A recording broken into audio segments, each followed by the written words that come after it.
Is this on? Is this bitch recording? Hello, hi, hope you all are having a good day.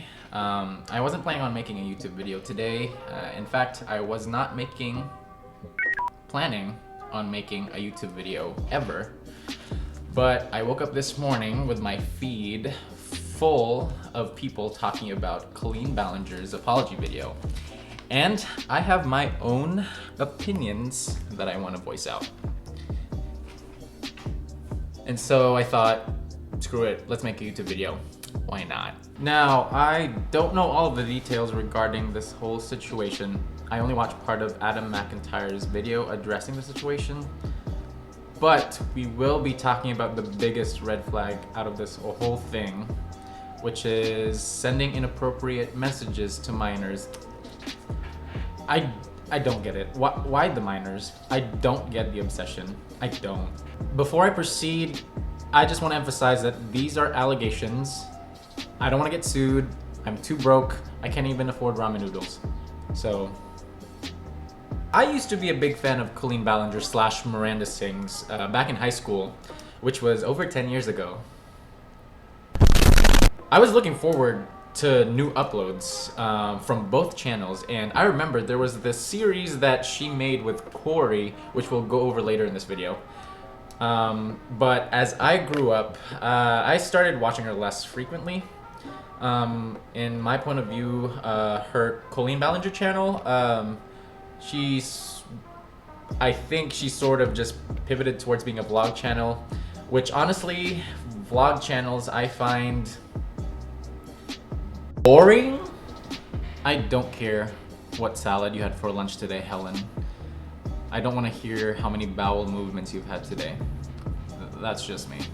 Anyway, I eventually stopped watching her videos. I ended up unsubscribing just because I didn't find her videos entertaining anymore. Until today. Miss Homegirl really took out the uke and sang her statement, I guess. Like, excuse me. She really took the time to come up with this idea, record it, edit the video, and not once did she think, maybe I shouldn't? The next video that she's gonna upload about this whole thing is gonna be a musical, I swear to God. And the part that broke me when I was watching her video was when she said, or saying, I guess, my PR advised me not to say anything about this, but they didn't tell me that I couldn't sing it. What? I mean, big brain, wow. It's so mind-boggling to me how she's so unserious about this whole thing. It's coming off as you're just making fun of these kids who's voicing out their trauma and making light of what they went through. And maybe that's how she wants it to come off as. Maybe she's trying to tell us like, oh, these kids are just making stuff up and lying for clout to like, I don't know, make me look bad, make Colleen Ballinger look bad. I don't know. Now, in her video, she mentioned that, oh, those interactions I had with those teenagers weren't me being predatory. It was just me being an awkward, weird loser who didn't know how to interact with teens. And that was all in the past, and I've grown and I've learned. Yeah, let's talk about that. We've had our fair share of big YouTubers who've paid for the sins of their past, like Shane Dawson, Jeffree Star, Ellen DeGeneres. And a lot of the backlash is mainly because of the problematic thing that they did or said, obviously. But I also think some of it has to do with the way they handled the situation.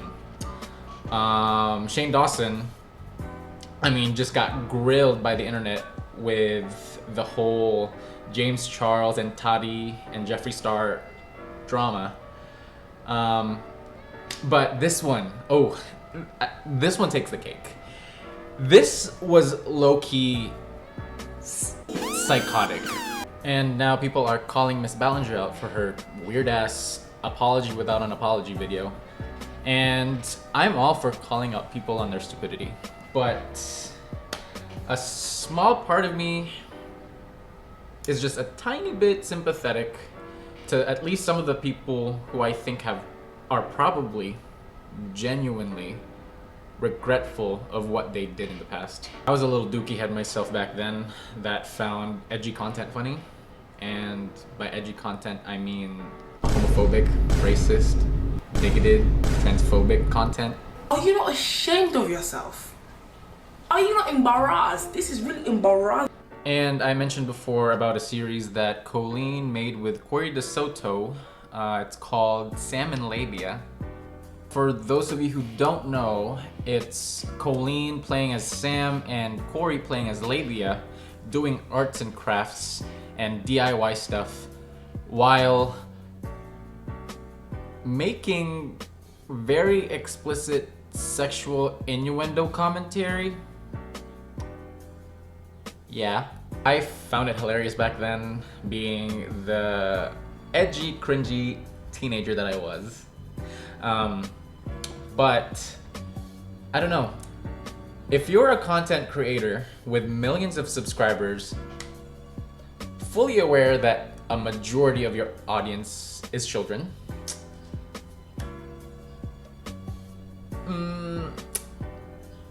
maybe reel it back just a little bit.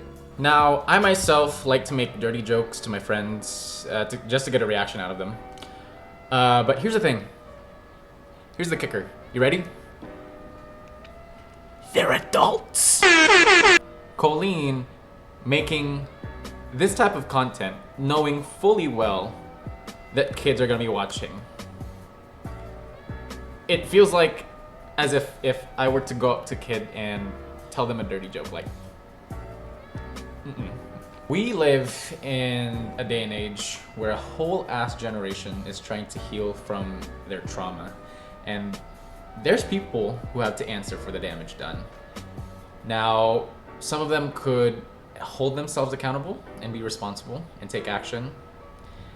Some of them could grab a ukulele and sing a song about how all of this is fake. Like, girl. One more personal takeaway that I want to share with y'all is if you're a content creator or an upcoming content creator, you have to be proactive with the content that you release, because you might say or do something that won't fly 5 or 10 years from now. So that was pretty much it. I just wanted to voice out my thoughts. I was literally having a conversation about this to myself, and if the neighbors saw me, they would think I'm crazy. Crazy. I was crazy once. They locked me in a room. A rubber room. A rubber room full of rats. Hope you all have a good day, or whatever. I don't know, you do you.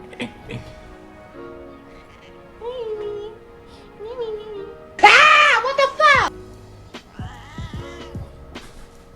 Bye.